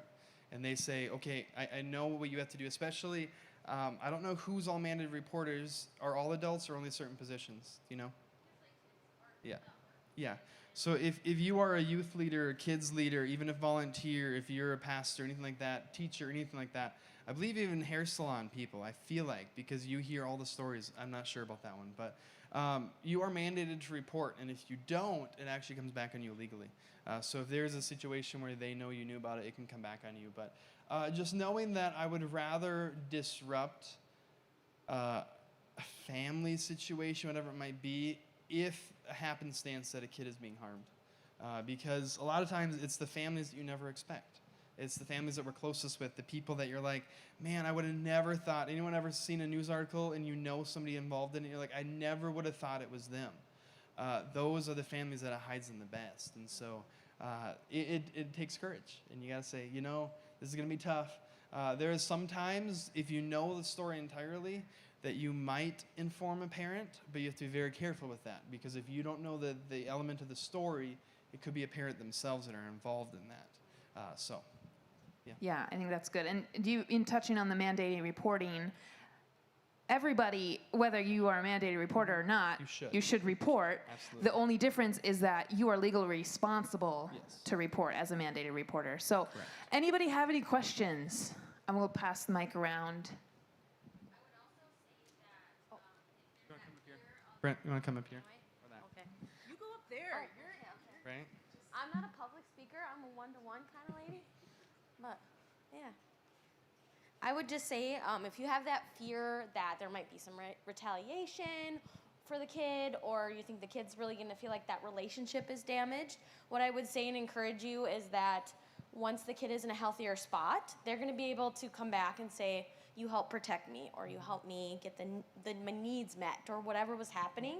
The anger, like you said, is probably from some hurt that's there, and they'll kind of come back around. So if you're doing it in good faith, you really think it's to protect the kid, I would really encourage everyone to go ahead and do that, because usually it's either screened out and it's nothing and there's no harm done for the report, or the other way is they finally get access to getting help. So I would just really encourage that anxiety and that fear about what's going to happen to the kid, what's going to happen to the family, what's going to happen to the relationship that's there. But it comes full circle. Once you get the kid where they need to be, they'll come back to you, so that relationship can be mended. So, Yep. Great. You got a question back here. It's up to you if you want to answer questions. But this is my wife, if you didn't pick that up from the picture. But she is a full-time mental health counselor, therapist, does all that stuff. So she's super smart about that side of things. But how successful is prosecuting the traffickers? And in general speaking, what's their sentences? great question. It is difficult. I referenced this and I meant to get back to it, but many victims will not testify against their traffickers for a couple reasons. One, they don't want to face their trafficker again. They never want to see them in a courtroom, as you can imagine. Many times that's the case. Another reason is if they don't think they were trafficked. It's really hard to convince them that what happened to you is not your fault, all this different stuff. So that can be difficult. If we can get a victim to testify, we have a whole lot better luck. of obviously getting some charges. It depends. There was a bill that was being introduced in the Minnesota House to double all the sentences for human trafficking. So I believe right now it's something like 10, 20, and 40. I don't remember exactly. I should know that. But that's the average sentences. But unfortunately in Minnesota, a lot of them get pled down, and so they don't serve nearly enough years. So that's another thing. If you're involved in politics, challenge your legislators that we need to make this a hefty crime. We can't just send people and slap them on the wrist and expect them not to do it again. They'll do it again, and they'll be back in jail, hopefully. But that's average. I think it's 10, 20, 40, all depending on what's happening. So, Anyone else? crickets. You can ask a dumb question, too. Like, you're like, I just feel like this is a stupid question. You can ask it. I won't call it a dumb question. She said she asked how you got involved in it. Ooh, great question. On accident? No. As far as how I got involved, long story, God works with me over like 6 years of getting involved with this, because a couple things. I didn't have anything in my life that affected me in human trafficking. Many times people like a sibling of mine or myself or something like that was trafficked. That wasn't my case. Backtracking 2014, when I graduated high school, now you guys know how old I am, I saw a movie for the first time when I went to Heartland Master's Commission in Cold Spring about human trafficking in our lifetime. And that was the very first time for me that I ever heard about the issue of human trafficking. I went all the way through high school. I did all the classes that every single student would do, and not a single teacher that I can remember, or I was sleeping, probably not, but ever talked about human trafficking. And so for the first time, my eyes were blown wide open at this school as we watched a 2-hour documentary, Nefarious, by Exodus Road, Exodus Cry, one of the two. Great documentary. Watch it, not before bed. It's a hard movie to watch. But anyways, that was my experience of, wow, this is happening, and no one's talking about it. I wanted to believe 2 things, and it's something that you guys are no longer going to be able to believe because you guys came tonight, so you're unlucky. But I wanted to believe 2 things. One, that it was an issue in another country, and it wasn't an issue here. The U.S. is always in the top 3 worst countries of human trafficking every single year. So we're bouncing between 1 and 3 every single year. And I wanted to believe that it was a historical issue that we had defeated 50 years ago. That something had happened, that the government had risen up, that churches had risen up, that something miraculous happened in this country, that we have eradicated this issue. But that was no longer the case either. So that was my opening moment. I have a mentor, Brent Silkey, some of you know who that is, that does a run to raise funds to fight trafficking. And so he talked me into doing that. If you can tell, I am a long-distance runner. Just by looking at me, you can tell. You guys aren't supposed to laugh at that. I'm just kidding. But anyway, so he talked me into doing a half marathon, and then the next year he twisted my arm and got me to do the full 30-mile ultra marathon. Before my half marathon, I had never ran a 5K or anything, so it was quite a thing. And so that for me was a chance where it no longer was just an issue I cared about and was aware about, but I actually sacrificed time, money, energy, pain to fight this issue. And so it moved it from actually like just caring about it to I actually like sacrificed in a big way for this. I've never thought about jumping in front of a vehicle except for mile 25 on my 30-mile run. Seriously, real thought process. I'm like, if I were to just barely jump in front of you, I'm not like serious, but like a little bit, right? Just accidentally get hit by a vehicle. I wouldn't have to finish the 30 miles. No one would fault me, and I would get more donations, but I didn't do it. But anyways, going fast forwarding a little bit, in 2019, I went to Vegas for the first time on a mission trip with Free International, and that for me was the first time where I'm like, I could actually fight this issue. More than just raising funds for it, which we need, more than just praying for it, but to actually get involved full time. I always thought you had to be law enforcement or FBI or something super sweet like that, and I was a youth pastor. So I'm like, I don't see what I can bring to this fight, but realizing the entire Free International team was a bunch of youth pastors, Chi Alpha pastors that felt the calling to fight this. Final moment from 2 more moments. You're like, I asked a simple question. Here's a 10-minute story, but it's the way it goes. 2 final moments was on that missions trip. I walked into a massage parlor, and for the first time, I set eyes on a victim of human trafficking. And you can hear stories, you can go to trainings, you can hear statistics, which I actually didn't share that many with you guys tonight. But all this different stuff, but the first time you actually see a person face to face, it becomes a real issue. It's no longer just somebody is being trafficked, but it's that person is being trafficked. And for the first time in my life, you have those moments where you're like, I don't know this person, but I feel like I know her story. Like, I don't know her entire story, but I know what's happening to her. I know that she's being sold in this massage parlor 24 hours a day, every hour of the day, all this different stuff. And so God really broke my heart. Like, that's a face you can't get out of your brain. Of somebody where you're like, you don't know what happened to that girl, you hope the best, right? And so you have these things that happen. And then in March of 2019, I was speaking in front of my youth group, about 13, 14, 15-year-olds. You know, that was the majority age in my youth group. And as I was speaking, no idea what I was speaking about at this point. It wasn't about human trafficking or anything like that, but God spoke to me and said, what would you do if it was them? And I instantly knew what he was talking about because he was working on my heart, again, for 6 years. But what would you do if this group of individuals were the ones being trafficked? Like, would you go to find them? Would you do everything you could? Would you knock on doors you shouldn't knock on? Would you go down alleyways that you shouldn't go down? And then the final moment was, I was, again, that same night, God asked me a question again, what if it was one of them? And at that moment, I set eyes on a student in my youth ministry that was super vulnerable. A student that friended hundreds of people on Snapchat she had never met. And was talking to all these random guys and was looking for affirmation from all these random men that were giving her affirmation. And that was a moment where I'm like, that easily could be that student. And so that was the final moment where I'm like, okay, God, I'll do it. And so that was my 6-year story for you. But any other questions? Yes, we got 2 here. Oh, we have questions. By the way, that 30 for Freedom is that run he was talking about. Do it. We've got several of our staff members. I was going to, and then I have children. But they are going to be doing that, running like some of the half marathon. There's a bunch of different things you can do. So we're going to be doing that in August, and we're going to be raising funds for that. But hey, Caleb, I actually got 2 questions for you. You touched a little bit about the Las Vegas mission trips, and I was curious what those looked like, especially being a dangerous city. Mm-hmm. And 2, how was you and your team helping with the big parties, Super Bowl parties, the big NCAA tournaments, and along those lines? Great question. Mission trips, we do about 6 or 8 of them a year. Highly recommend it. If you want to talk to Pastor Nick or Reba about getting one set up, we'll work on that with them. But it's a 5-day intensive experience. Every morning's training from a bunch of our different team members about what they kind of specialize in, from brothel outreach, strip club outreach, that kind of stuff. While we're there, we get you as close to the line of trafficking while still keeping you safe. That is our goal. Because we're going to get you as far as we can, but there's a line that we can't get you past, right? Because insurance, and we want to keep you alive. So, but we do a lot of different stuff, whether it's going into massage parlors, one after the next. In Vegas, I can go into 40 massage parlors without walking more than 2 miles. Just one after the next. We usually like to walk them when we can because we spend more time trying to get onto a busy road to get back off the road. It's just one after the next. We do that. The women on the team, if they're open, one good thing about COVID is the brothels have been closed in Nevada because there is some illegal brothels in Nevada. They have a weird system down there. You can't really do the social activities socially distanced at those places.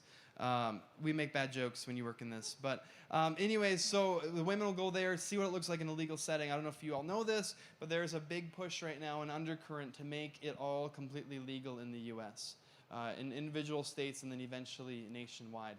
We are 100% against that, which is a whole nother training for a whole nother day, but it would not solve this issue. But to see what it looks like in a legal setting, to see what actually exists. We also, one of my favorite things is, anyone been to Las Vegas? I will not shame you, just out of curiosity. A couple of you guys. Some people aren't going to be honest. It's okay. But anyways, when you go to Las Vegas, there's people that will try to hand you cards when you go down the strip. And I'm telling you, don't take a single one of them. They're all nude pictures on them. But on there's a website or a phone number to actually order a girl to your room, all this different stuff. What we do is we go hand out PG-rated cards that are just simply black with a website on it. And what it is we're trying to hand it to any potential John that we see. So any guy that's alone, any group of guys that are drinking, that kind of stuff. And so we hand them to them, and a lot of the guys actually don't take them, which is great, because like, you're actually a decent human being. You don't want a girl tonight. But what that is our goal is that if they are inebriated, they're at that spot where they're going to bring a girl to their room. They go to our website and actually educates them on what was about to happen. So the reality is it's actually illegal in Vegas, by the way. Most people don't know that. Prostitution is illegal in Vegas. So that kind of stuff, that's super fun, because the last time we were there, one of our most successful weeks, 2 weeks ago, 330 guys went to our website in one night. wow. And that is not guys that are curious that what is this website. Those are guys that are going on there to actually purchase a girl. Because they don't just go to the first page, they go to all 3 pages, like all the way through the website. So that's great. Also do a whole bunch of stuff. Call center outreach where the girls on the team actually get to have conversations with real victims.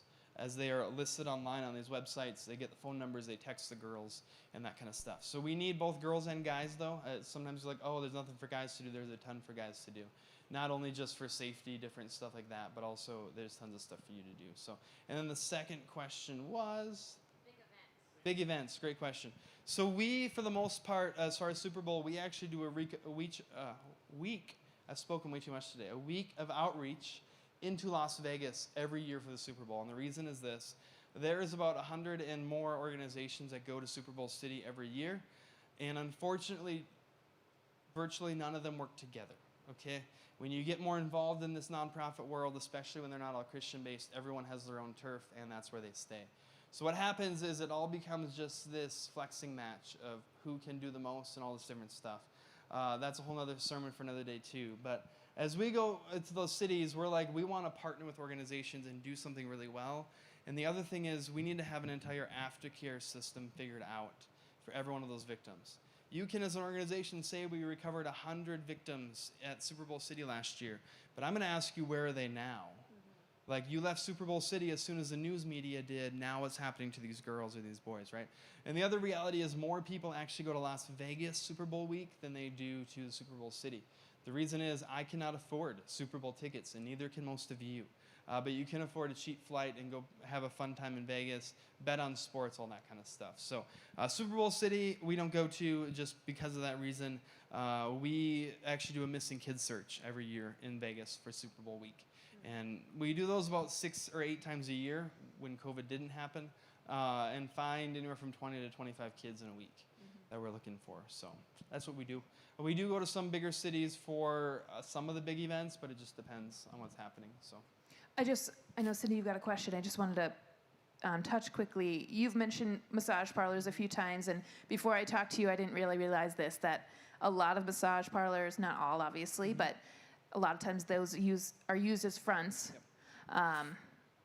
Because there's individual rooms and they're dark and intimate. So that's why you've mentioned that a few times in case you didn't know that. Yep. I'll get your question, then I do want to have you touch on something else Any too. city over... That's what you're going to ask? Yeah. Oh, okay. About massage parlors? Yes, I'll speak on that.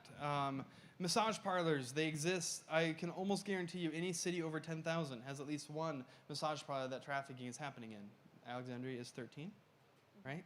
So I'm going to make a pretty good educated guess and say more than likely.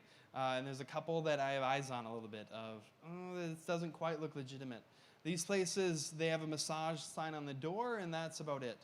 You can go there for a massage and stumble in there on accident, and you'll get a half good massage. They aren't trained, nothing like that. It is simply just a front for an illegal brothel of what happens in there. And you hear stories about that. Another locker room joke, again, you know, guys are chatting about happy endings, that kind of stuff. It's just what happens there is not what really happens. When I first learned about this, went to Vegas, all that different stuff, I do what every young guy does after being well trained, and I did a stakeout outside a massage parlor for 2 days. I had not met my wife yet, so I had nothing else to do, right? And so I sat outside this massage parlor in Detroit Lakes, Minnesota for 2 different days, and during that time, only one woman ever walked in there, and that was with another guy. And trucker after trucker would park in the Kmart parking lot. That was no longer Kmart, it was an abandoned parking lot, and walk over to this massage parlor one after the next. And so just red flags. Any massage place should have at least 50% women customers, because most of the guys in the room have probably never had a professional massage. And so majority of customers for massages are more female. It's just the way it goes. Guys, I'd recommend it. They're really great. But that's just what it looks like. But no actual massages are happening. These girls, a lot of times, are international victims that are moved around these massage places. And so they have a price at the door, but what's really happening is you're negotiating back in the room of what actually services you're receiving. So The one in DL was shut down. Only ever heard of what we would call the madam being arrested. So she is a girl that would have been managing the girls, had been trafficked for so long that now she was kind of running the girls. I never heard that they actually went up the chain and found. Again, because she probably wouldn't testify against them. So, yes, does that answer your question? Kind of briefly. So, yep. Yep. Brittany said on the mission, for those of you watching online, on the mission strip, they train about the massage parlors and what to look for. Can you touch a little bit on social media? That's obviously something that we've all been a part of, but also targeting younger women and or just younger people in general, and what to look for and what to watch out for and what to be careful of. Yes. I mentioned this earlier, but I found the exact statistic. In this world, there is 1,500 statistic, and keeping them all straight is always interesting. But in 2020 in the U.S., 59% of online recruitment victims in active cases. So these are victims that have been recovered, okay? So a lot of these statistics don't even touch the victims that we've never found. In 2020, the victims that were recovered, 59% of them were on Facebook alone. And for minors, 65% of child victims were recruited through Facebook. So for those of you with kids and grandkids, a lot of times we leave these events and we're like, we're never taking our kids in public again. They're going to get stolen and trafficked. Take them to the mall. The safest place you can go. There's security there, right? And all this different stuff. But the reality is, when you give kids cell phones, and I've never understood this, I'm not a parent, so you can just disregard my recommendations because I've never been a parent. But if you want to take them, if you give your kid one of these, you own that cell phone. You need to be looking through that cell phone. And many parents are like, well, I need to give my kids privacy. When there's traffickers and bad people online, you do not need to give your kids privacy. And every teenager in this room now hates me, but it's the way it goes. By giving your kid a cell phone with absolutely no parameters from you, and you checking it, you have now given every single person in the world access to your child. It's no longer the creepy guy in a van at the mall. It's the really smooth talker that messages your 13-year-old girl, daughter, whoever it might be, messages her on Facebook, and they start chatting, and they start having conversations, and you'll never know about it because you've never checked your kids' devices. Again, you need to have those conversations with your kids, your teenagers. It's not because you don't trust them. It's because I don't trust anyone else out there. So that's what you're doing. Being aware of that. A couple other things. Snapchat. I don't know if you know this, a lot of this stuff, but Snapchat has location services turned on unless you turn them off. There's actually a map that I can go on right now and see over half my friends exactly where they are at this moment because they have it turned on. I have mine turned off because I don't want my friends all knowing where I'm at all times. It's just weird. But anyways, if you have a minor, a student, turn that off. You don't need whoever they're friends with on Snapchat knowing exactly where they are at all times. Instagram, turn the accounts to private. That way you have to accept every single person that follows you. Facebook, just don't post things public, even though I do all the time, but don't. Change privacy settings, stuff like that. The reason is this. It's not because you don't trust your kids. It's because I don't trust the world. So be smart about that. The world has access to your kid at all times through the cell phones. And also, again, I'm making parental recommendations, which I usually don't do because I'm not a parent. Don't let your kids take their phones to their bedrooms. Because what happens after 8, 9 p.m. online is not usually good situations. Not only does it mess up their sleep hygiene, but also they start messaging people start messaging them. So please be aware. The reason why 1 in 3 kids are picked up after they ran away is because they're already talking to a trafficker without even knowing it. They're talking to a smooth talker, and all of a sudden they start talking about, oh, I hate my mom, she's grounding me, whatever it might be. And that's when the trafficker swoops in. Says, well, if you were with me, that wouldn't happen, or whatever it might be. Or they're messaging this person like, oh, well, I'm going to run away. I ran away. Well, where are you at? Let's meet up.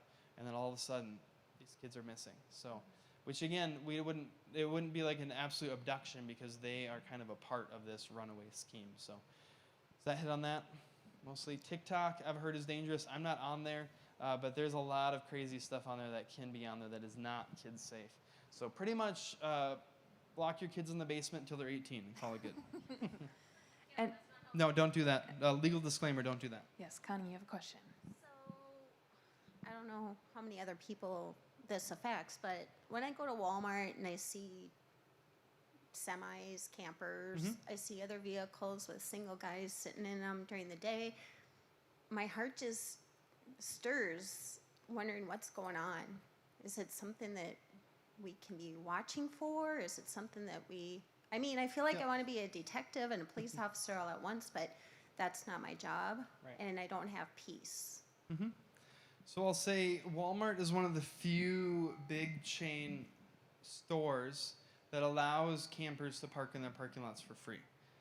So I'll tell you, we park in Walmart parking lots all the time with our big mobile units that we travel the country with.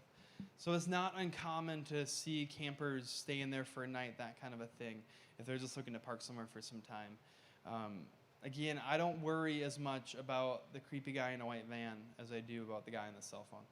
Because the creepy guy in a white van, though he's creepy, isn't nearly as undercover, I guess I would say, as the guy on a cell phone. Because they're the ones talking to your kids, that kind of stuff. So I wouldn't worry a ton about campers at Walmart personally. It's not the, people are like, I don't bring my kids to Mall of America because this, and that. But usually it is the cell phones. Again, what was it, 65% of our kids last year that got trafficked was through Facebook.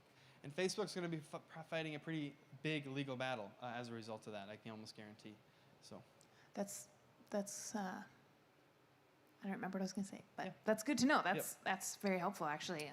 And I feel like we have teenagers here. Facebook's probably like for old people now. Right. Like that's not Right. even. Yeah. So Yes. that's like way old school. I But know. there's so many apps. they'll find you on Yeah. MySpace too. Just kidding. Yeah. Yes. So in our county, what is the best thing we can do to help fight it? I would say the biggest thing is to be aware, to be involved in students' lives, to change culture, that kind of stuff. Beyond that is talking to your elected officials and saying, hey, what can we do? Because counties can make individual laws too. I don't know what parameters, how big of laws they can make, that kind of stuff, but there are some things to do. Talking to your law enforcement people, especially if you're friends with somebody, it helps a lot better than being a random person. But if you know somebody in law enforcement, just be like, hey, what are you guys doing about massage parlors? Are you guys, they can't tell you a whole lot of information if they're investigating, but just making it aware that, are we doing stuff? Are we investigating? When I did that stakeout at the DL massage parlor, I found out that, I don't know if it's me or you. That's okay. I found out that they have been investigating for 2 years on that place. And for many of us, we're like, man, why did it take so long? There is a ton of checkboxes that they need to build a case, to say, we know beyond a shadow of a doubt this, and this is happening. I talk often about the case of the Patriots owner. And you remember that? It's funny how quick that gets swept under the rug. But anyways, the Patriots owner that got arrested about 4 years ago, I feel like, for being at a massage parlor and receiving services. They were investigating that for about 3 years. And so these things take a long time. It's frustrating because you're like, these victims are being victimized every single day.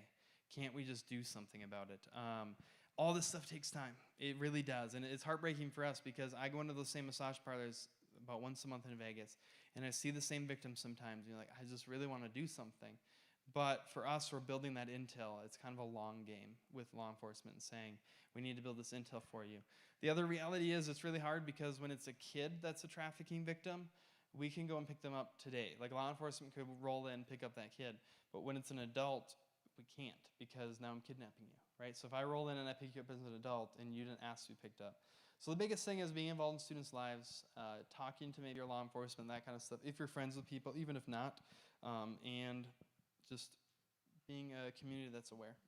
Yeah, I think that, hearing all this information, it's, especially if it's one of the first times you've heard this stuff, you have this righteous anger and you want to do something, you want to make a difference, you want to, go out there and just save all these people, save all these kids. And I think you just hit it right on the head with just saying, like, those individual relationships that you have, the awareness, so that when you do encounter those red flags or those signs, you know what to do, because it's not like you're going to walk out here and just like obviously know a situation, because it's these underlying things that are hidden for a reason, but when we can get involved and when we can pass this information along, and changing our culture and doing our own individual work on ourselves, whether it's issues that we're dealing with or whether it's just even these wanting to be naive to things. Those are the kind of things that make the lasting change. Like you said, this is the long game.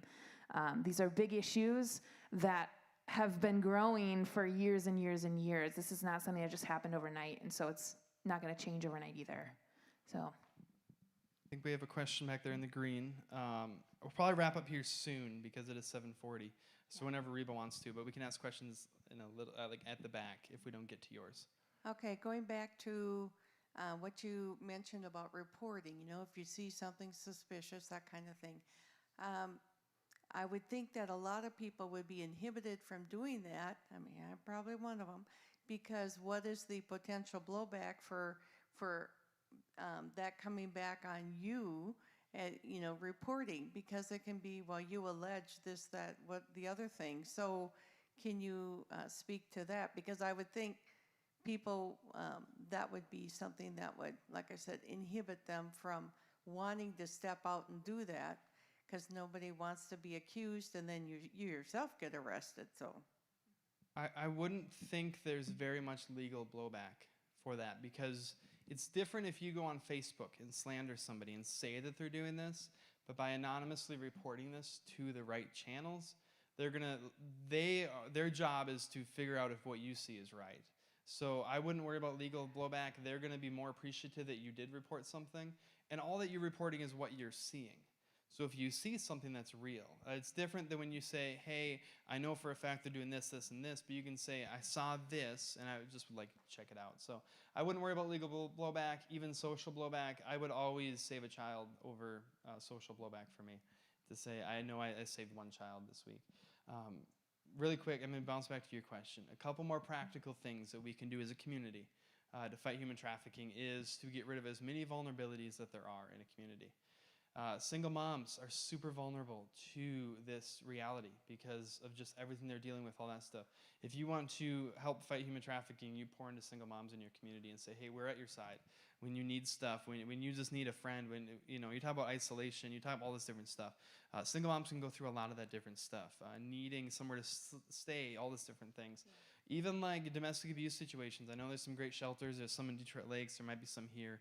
Those people are super vulnerable when they're coming out of a domestic abuse situation, that they need places to stay. They need help. They need resources. So directing them to a church like this church, and also just as a person, just saying, hey, if there's somebody in my life that has that vulnerability, I'm going to help meet it and be in their life. Mm-hmm. And maybe for you, as a church, and obviously this has to go through leadership, but I think one of the greatest things churches can do to fight human trafficking is to start basically a Celebrate Recovery, but specifically for pornography. To reach into their community and say, we are a church that's going to stand up and be a part of that. And again, that's leadership. I'm not saying what they need to do. But even for you in your own life, just taking some guys along your side, and even girls. The reality is I think it's 80% of Christian men struggle with this, and I believe it's closer to 60% of Christian women also struggle with this content online. So just coming alongside people and saying, hey, we're going to stand alongside. Again, it's not the super glamorous recoveries and all that stuff, which even I don't experience. I'm not on our recovery team. I don't like bullets and stuff flying past me. That's not my style. But for me, it's in 10 years, I want to see this individual succeeding in life. So I'm going to walk alongside of them. Doing ministry in every area of your life is huge. Yeah. Maybe one more question, if anybody has one. Do you have a question? Well, I was going to ask about the Gentlemen's Club, like what we have up by Carlos. Yep. Is there red flags there? Yeah, that one's closed, right? No. Is it open now? I thought it's been closed for a while. I don't know, maybe not. Really? For those online, Cindy's asking sorry. about the Gentlemen's Club in Carlos. Yeah. So just about red flags and Gentlemen's Club, stuff like that. Gentlemen's Club are another pipeline for trafficking. I recently heard a statistic. This is a Houston-based statistic, so every area is different. One of our team members, I don't know where they got the numbers, but somebody did a study that 89 or 90% of girls working at a Gentlemen's Club had a trafficker or a pimp. And I always thought that some of them did, a lot of them choose to live that life, that kind of a thing. Every area is going to be different. Every single girl's story is going to be different of where they're at in life. But absolutely, not only does it fuel the demand, because again, we're putting that entertainment in front of guys, and then also these girls, a lot of times what's happening on the stage isn't all that's happening in the back room. So there's a lot of stuff that goes into that. So another great outreach for women is strip club outreaches that we do all the time. Not me, but the women do. Well, thank you, Caleb. He'll be at his booth if you guys do have any more individual questions. But before we wrap up today, let's pray. Can I say one thing? If No. you didn't get, okay, I'm going to anyways. If you didn't get any of this, you can definitely, my email is on my card that you guys can all get from me. But the other thing is add me on Facebook, add me on Instagram. I'm a millennial, so it's just what happens. But you can feel free to do that. But I'd love to be a resource for you. If you're ever like, I have this situation, send me an email or message me on Facebook. I would love to be a resource. So now you can pray. Heavenly Father, thank you so much for how good you are, God. You see everything, and yet your heart is not hardened. God, you have such a heart for the broken, for the lost, for the orphan. God, thank you for revealing this information for us so that we can be more educated and to look for signs. God, stir in us this heart for the next generation, for those who are lost, for those who are vulnerable. God, I pray that you would stir in each heart tonight. Maybe it's one person that comes to mind that is in a tough situation or is going through something that we can reach out to, that we can be Jesus to that person. God, I just pray right now for this issue of human trafficking. God, we just expose it and we declare victory over it. God, this is so much bigger than us alone, but God, nothing is too big for you. Nothing is impossible. So God, we just pray for victory in this area, that this information would go out, even beyond these walls, and have an impact greater than what we can have on our own. So God, I just pray that you would multiply this impact. God, I pray for Caleb and his ministry. God, I pray for his marriage, that you would strengthen it, that they would just be a powerhouse in this area. God, I pray for safety and protection. God, I pray that you would just bring encounters with people into his life, that and into his ministry, that he can rescue people, that he can save people and bring them into this knowledge that there is more to their life than what they've been offered and what they've been experiencing. God, for these victims who, this is all they know. God, they don't know what incredible love and that they can have in you. God, I just pray for their salvation. I pray for their lives to be rescued, not just physical lives, but their spiritual lives as well. God, help us to be a church for the broken. Help us to be a church for the vulnerable. And God, if there's something that we can do as a church, that you would just begin to stir that in us and to bring us creativity and inspiration and resources to be able to help our community specifically and people who are vulnerable. So God, I just pray a blessing tonight over each person. God, I just pray that you would be with them this week and go before them. In Jesus' name, amen. Amen. Can we give it up one more time for Caleb?